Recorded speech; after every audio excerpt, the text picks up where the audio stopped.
Nouvelle édition du 12-15. Merci de nous rejoindre. Bienvenue au sommaire de l'actualité. Procès des 100 jours en République démocratique du Congo. La Cour de cassation fixe au 11 avril prochain la première audience du procès de Vital Kamerhe, l'ancien directeur de cabinet du président de la République, et de l'homme d'affaires libanais Sami Jamal. Prison à perpétuité pour Blaise Compaoré, l'ancien président burkinabé, condamné pour sa participation à l'assassinat de son prédécesseur Thomas Sankara, tué en 1987 avec 12 de ses compagnons. Les juges sont allés au-delà des réquisitions du parquet militaire qui avait demandé 30 ans de prison. Changement du système des parrainages des candidats à la présidence de la FIF, la Fédération ivoirienne de football. Une baisse du nombre de parrainages a été décidée à quelques jours de l'élection fixée au 23 avril. Mais tout d'abord, cette décision de la Cour d'appel de Paris qui annonce l'annulation du jugement de 2019 condamnant l'État gabonais à débourser 90 milliards de francs CFA, soit plus de 11 milliards de francs CFA d'indemnités de retard à l'entreprise de BTP Santulo, entreprise de l'homme d'affaires italien Guido Santulo, aujourd'hui décédé. Libreville avait fait appel de cette décision et est donc parvenu à cette annulation de l'arbitrage. Pour l'heure, le groupement Santulo ne s'est pas exprimé sur un éventuel appel de la décision de la justice française. La première audience du procès de Vital Kamerhe, l'ancien directeur de cabinet du président de la République, et de l'homme d'affaires libanais Sami Jamal à la Cour de cassation est fixée au 11 avril prochain en RDC. Une audience prévue donc dans quelques jours après le pourvoi en cassation formé par la défense des deux hommes qui ont été condamnés en appel pour détournement de fonds publics dans le cadre de la gestion du programme d'urgence des 100 jours. Samantha Saberou Sabubanga. Le procès qui a fait couler beaucoup d'encre en République démocratique du Congo, en l'occurrence l'affaire 100 jours, va reprendre ce 11 avril 2022. L'affaire mettant en cause Vital Kamerhe, ancien directeur du cabinet du chef de l'État Félix Tshisekedi, Sami Jamal, directeur général de la société Sami Bossarl, et Jano Mouima, administratif à la présidence de la République, est de retour, renseigne la Cour de cassation dans une notification d'audience signée le 28 mars 2022. Je penche plutôt pour la version de ses proches qui pensent que c'est un procès politique parce que avant de s'allier aux élections précédentes à Félix Tshisekedi, Kamerhe était lui-même candidat et il avait l'intention de l'être à nouveau en 2023. Donc par ce procès, il est d'office écarté. Il y a eu des réductions de peine de 20 ans à 13 ans. Est-ce qu'on va annuler la sanction? Je ne pense pas. Et tant que la sanction n'est pas annulée, il ne pourra pas être candidat. L'ancien directeur du cabinet du président de la République, Félix Tshisekedi, déjà en liberté provisoire, séjourne actuellement en Europe depuis janvier 2022. Pour se faire soigner, il se pourrait donc que ce procès débute sans sa présence physique. Voilà, donc je pense que oui, le procès est beaucoup plus politique que juridica, parce que les juges, en le condamnant, selon diverses sources, n'ont pas pu apporter suffisamment d'éléments pour dire que Kamerhe était coupable avait pu détourner de l'argent dans ce procès du programme des 100 jours. Rappelons que l'ancien allié de Félix Tshisekedi, Sami Jamal et Jano Mouima ont été condamnés en appel respectivement à 13 ans, 6 ans et 1 année des travaux forcés. Ces derniers sont poursuivis pour détournement des deniers publics dans le cadre du programme 100 jours du président de la République. Dans l'actualité également, la libération de Roch Marc Christian Kaboré ce mercredi 6 avril. Le président renversé par le coup d'État du 24 janvier dernier était en résidence surveillée depuis le coup d'État mené par le lieutenant-colonel Paul-Henri Sandaogo Damiba. Les conditions de vie de Roch Marc Christian Kaboré dans le cadre de ce régime avaient été durcies ces derniers jours. Roch Marc Christian Kaboré se trouverait actuellement à Ouagadougou dans l'une de ses résidences. Dans un communiqué, le gouvernement de transition dit que cette libération a été actée après des concertations engagées depuis 3 semaines avec l'ancien président. 35 ans après l'assassinat du président burkinabé Thomas Sankara lors du coup d'État de 1987, la responsabilité de son successeur, Blaise Compaoré, est reconnue par la justice. Blaise Compaoré, qui vit en exil en Côte d'Ivoire, a été condamné par contumace ce mercredi à la prison à perpétuité par le tribunal militaire de Ouagadougou. La perpétuité également pour 2 autres responsables, Hyacinthe Kafando et le général Gilbert Diendéré, également reconnu coupable de complicité d'assassinat. Un verdict historique espéré depuis des années par les partisans du père de la révolution burkinabé, Amenedji. L'ex-président Blaise Compaoré, absent du procès des assassins présumés de l'ancien président burkinabé Thomas Sankara, a été condamné à perpétuité, de même que Gilbert Diendéré et Hyacinthe Kafando. Ils sont 14 accusés jugés dans l'affaire du coup d'État du 15 octobre 1987. Le verdict a été rendu ce mercredi 6 avril 2022 par le tribunal militaire de Ouagadougou, après des années d'instruction et plusieurs mois de procès. J'ai l'impression que, comme on le dit souvent dans notre jargon africain, on a enterré le mort et laissé les pieds dehors. Parce que l'autre partie, le volet international de l'instruction du dossier Thomas Sankara n'a pas été bouclé et a été suspendu.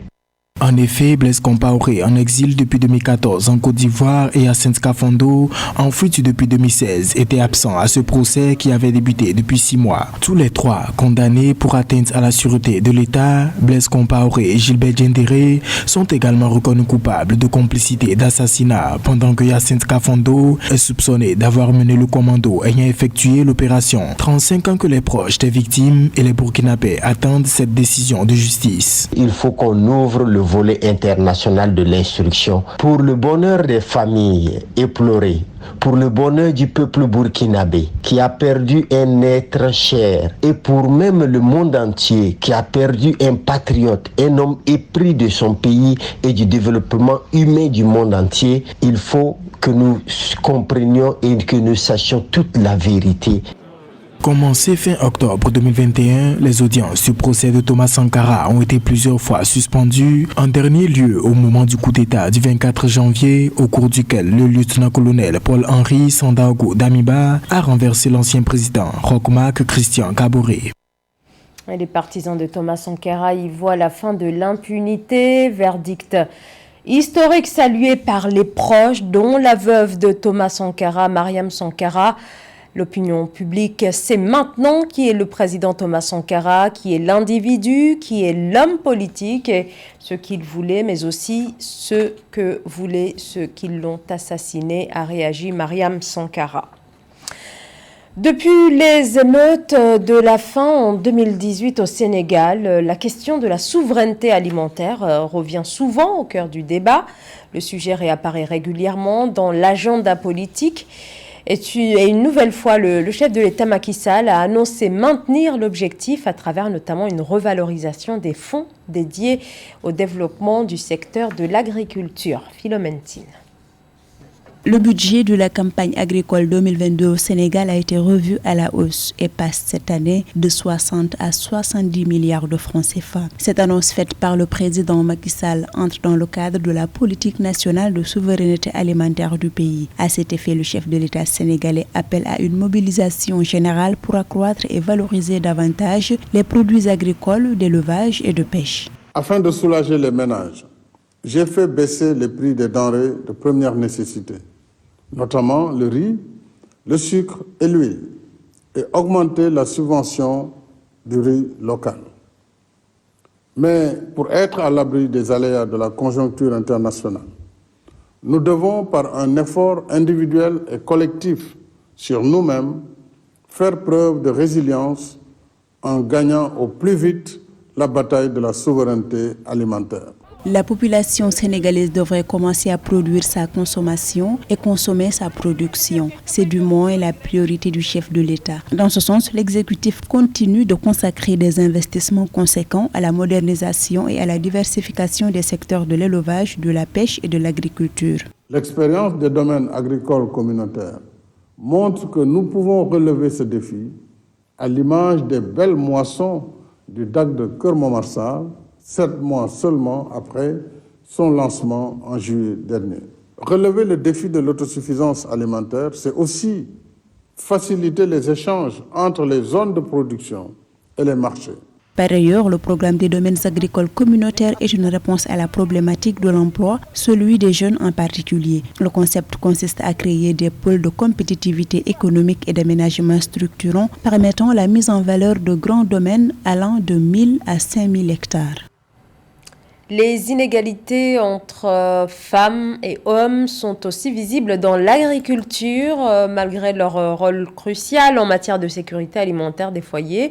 Les agricultrices sont particulièrement exposées à la discrimination et à un pouvoir de négociation très limité. Le point avec Joël Ballot.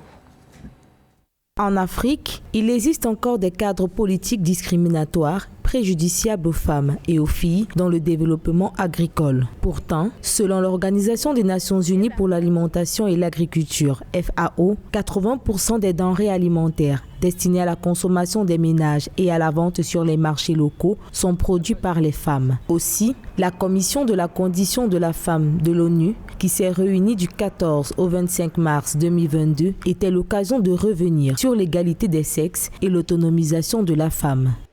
Dans certains secteurs, comme je disais, comme l'agriculture, les femmes représentent au bas mot 50% de la main-d'œuvre, c'est-à-dire qu'elles jouent un rôle vraiment important sur la question de la sécurité alimentaire au niveau des ménages, au niveau des communautés. Et si on ne fait pas attention, ces changements climatiques exacerberont les obstacles auxquels ces agricultrices sont confrontées.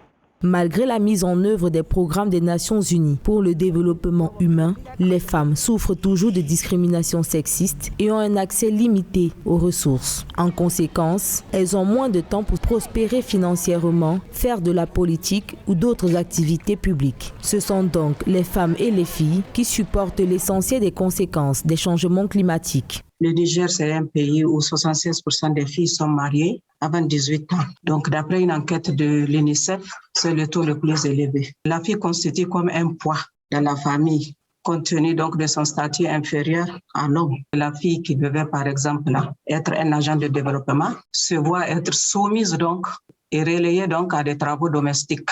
En 2022, il conviendrait que les intérêts des femmes soient davantage pris en compte dans les politiques de développement durable et que les négociations internationales sur le climat traitent également des impacts différenciés du changement climatique sur les femmes et les hommes, structurer davantage les stratégies et les outils qui intègrent les femmes en tant qu'actrices du développement durable. La Fédération ivoirienne de football connaîtra son nouveau président le 23 avril prochain. Mais avant, on se pose la question des parrainages des candidats avec un système qui subit un certain nombre de modifications. Les explications d'Ange Nomenio. La Fédération ivoirienne de football réactive son processus électoral. La loi sur les parrainages a finalement été modifiée au cours d'une assemblée générale tenue le 5 mars 2022. Selon les nouvelles dispositions, les candidats à la présidence de la FIF n'auront désormais besoin que de 4 parrainages sans catégorisation pour faire valider leur dossier. Cette nouvelle règle tient en compte les recommandations de la FIFA qui veut une élection ouverte et non catégorisée. Et je voudrais vous rappeler que le président de la CAF était là hier, toute la journée. Il s'est entretenu avec les présidents de clubs et il a tenu à dire que, comme disent les Anglais, c'est un non-sens de dire que la CAF a un candidat ou que la FIFA a un candidat. Ils n'ont pas de candidat. Donc tout ce qu'ils veulent, c'est l'ouverture démocratique, la bonne gouvernance et de l'éthique. La nouvelle loi adoptée ouvre une brèche à l'ancien capitaine des éléphants, Didier Drogba. Ce dernier avait jusque-là buté sur le nombre de parrainages à réunir. Les dispositions précédentes fixaient le nombre de parrainages à 8 et certains présidents de clubs n'étaient pas favorables à sa candidature. Il me revient également que des pressions sont mises à l'endroit de certains pour ne pas se rallier à ma candidature, qui pourtant est la vôtre, puisque je viens non pas pour moi, mais pour vous. Et je tiens à vous rassurer.